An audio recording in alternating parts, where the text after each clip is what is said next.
Well, hey there, friendships. Welcome back to Curtis' Corner. If you're new here, hi, I'm Curtis. This is my corner, and on today's extra special edition of My Film Friday, we're going to be reviewing Hellraiser. So, if you're interested to hear my thoughts, my opinions, and whether or not you should check out this remake of an instant classic, then keep on watching.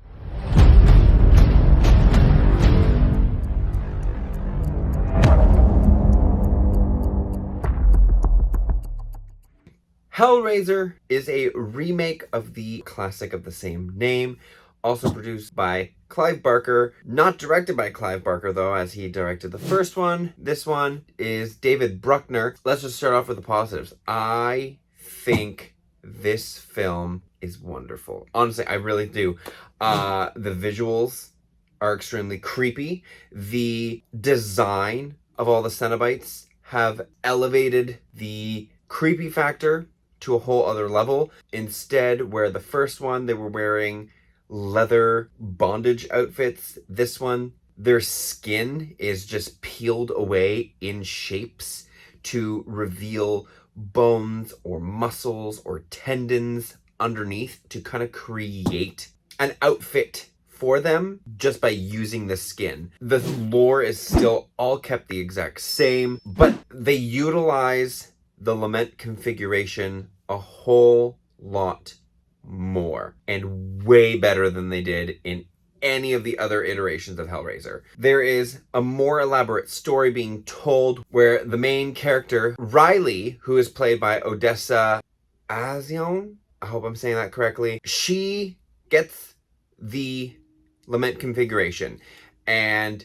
as she plays with it, it unlocks, a blade opens up, she almost gets cut but doesn't, and in fact other people around her start getting injured by the hidden blade that is within the lament configuration. Now with the first one, all they did was kind of rub it, touch it, move it around, and then blue lightning would go around and it would lift up, turn, and close again, and that's how all of the Cenobites were summoned. This one, each time someone gets cut, the configuration transforms itself into a new shape. So you play with it a little bit until the blade opens up, you get cut by the blade, your blood gets soaked up into the box, and it changes its shape. There are 6 different configurations that it can have, and when you get to the end, which is known as Leviathan, you get an audience with God, to which then you can request something. Whether you just want to go back to normal and keep living your life,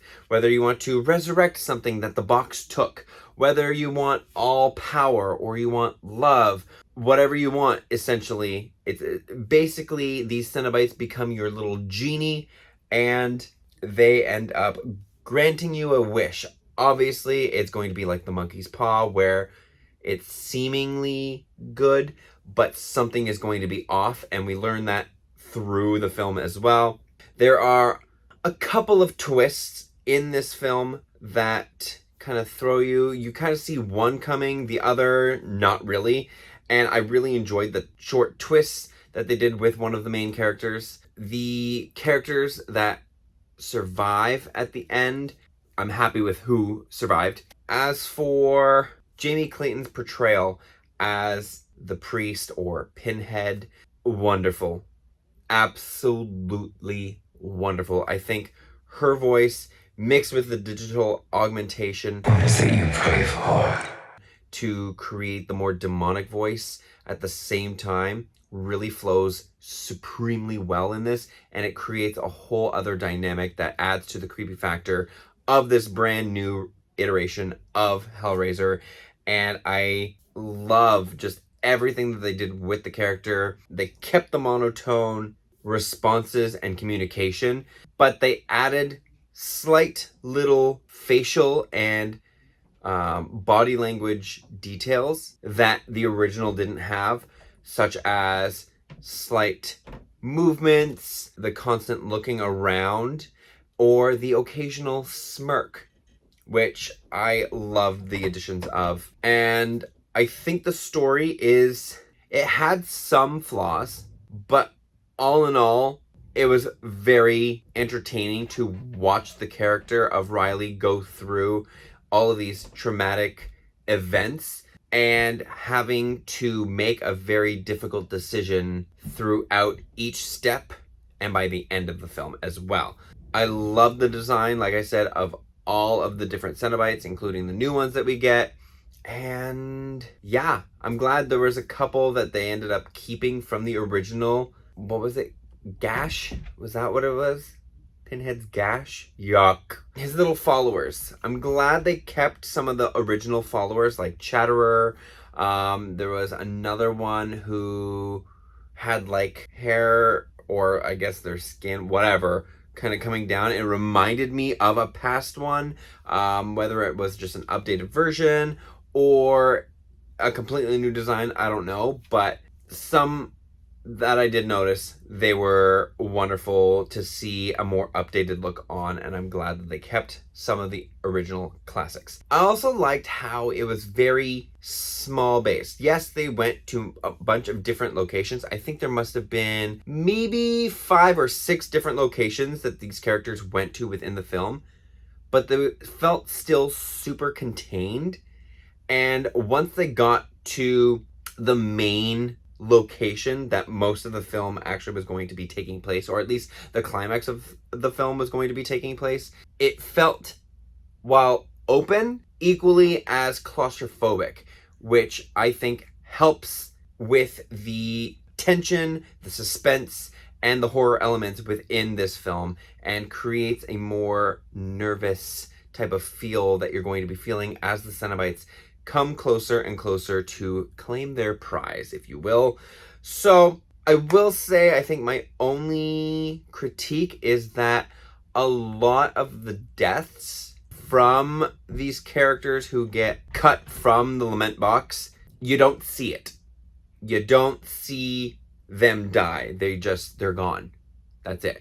I think out of the 6 people, I think there's 6, you maybe only see like 3, so it's slightly disappointing. Most, or well, I guess half of the deaths are off screen and you just never see what happens. Otherwise, I think Hulu did a fantastic job with creating a remake, and I do hope that they actually have a sequel to this one, because this was really well done.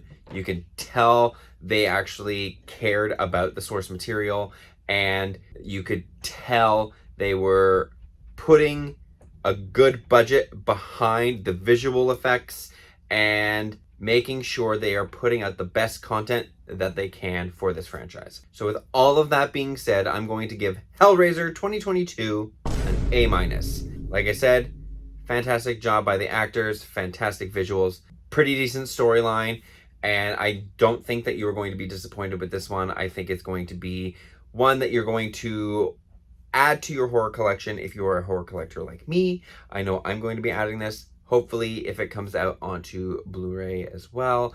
And it will be something that I definitely am going to make some friends watch, as well as watch pretty much every Halloween season. So, hopefully you enjoyed my review. If you did, make sure you give it a like. Don't forget to hit subscribe, because I put out weekly videos, and hit that notification bell so you know when I post a brand new video, because if you don't, how else are you going to know when I post? You won't.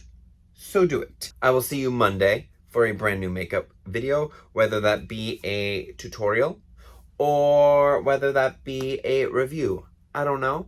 We'll see. We shall see what happens come Monday. But until then, hope everyone has a great Thanksgiving from Canada. And if you're not in Canada, happy Canadian Thanksgiving. I'll see you Monday. Bye, friendships.